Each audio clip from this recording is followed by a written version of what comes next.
Today I begin a new life.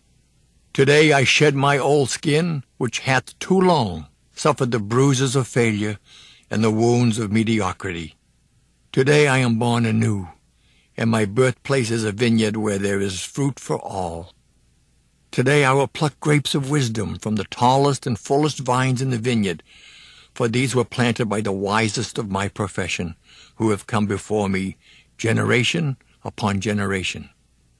Today I will savor the taste of grapes from these vines, and verily I will swallow the seed of success buried in each, and new life will sprout within me.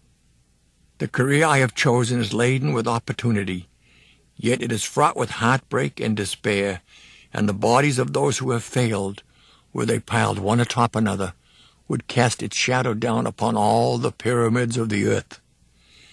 Yet I will not fail, as the others, for in my hands I now hold the charts which will guide me through perilous waters to shores which only yesterday seemed but a dream. Failure no longer will be my payment for struggle. Just as nature made no provision for my body to tolerate pain, neither has it made any provision for my life to suffer failure. Failure, like pain, is alien to my life. In the past I accepted it as I accepted pain. Now I reject it, and I am prepared for wisdom and principles which will guide me out of the shadows into the sunlight of wealth, position, and happiness, far beyond my most extravagant dreams, until even the golden apples in the garden of Hesperides will seem no more than my just reward. Time teaches all things to he who lives forever, but I have not the luxury of eternity. Yet, within my allotted time, I must practice the art of patience, for nature acts never in haste. To create the olive, king of all trees, 100 years is required. An onion plant is old in 9 weeks. I have lived as an onion plant. It has not pleased me. Now I was to become the greatest of olive trees, and in truth, the greatest of salesmen. And how will this be accomplished? For I have neither the knowledge nor the experience to achieve greatness, and already I have stumbled in ignorance and fallen into pools of self-pity. The answer is simple. I will commence my journey unencumbered with either the weight of unnecessary knowledge or the handicap of meaningless experience.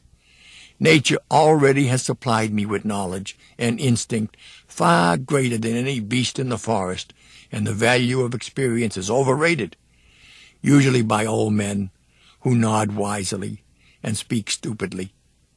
In truth, experience teaches thoroughly, yet her course of instruction devours men's years, so the value of her lessons diminishes with the time necessary to acquire her special wisdom. The end finds it wasted on dead men. Furthermore, experience is comparable to fashion. An action that proves successful today will be unworkable and impractical tomorrow. Only principles endure, and these I now possess, for the laws that will lead me to greatness are contained in the words of these scrolls. What they will teach me is more to prevent failure than to gain success. For what is success other than a state of mind? Which two among 1,000 wise men will define success in the same words? Yet failure is always described but one way. Failure is man's inability to reach his goals in life, whatever they may be. In truth, the only difference between those who have failed and those who have succeeded lies in the difference of their habits. Good habits are the key to all success. Bad habits are the unlocked door to failure. Thus, the first law I will obey, which precedeth all others, is, I will form good habits and become their slaves. As a child, I was slave to my impulses. Now I am slave to my habits, as are all grown men. I have surrendered my free will to the years of accumulated habits, and the past deeds of my life have already marked out a path which threatens to imprison my future. My actions are ruled by appetite, passion, prejudice, greed, love, fear, environment, habit, and the worst of these tyrants is habit. Therefore, if I must be a slave to habit, let me be a slave to good habits. My bad habits must be destroyed and new furrows prepared for good seed. I will form good habits and become their slave. And how will I accomplish this difficult feat?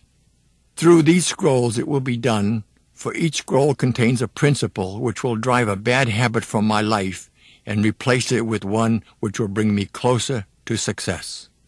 For it is another of nature's laws that only a habit can subdue another habit.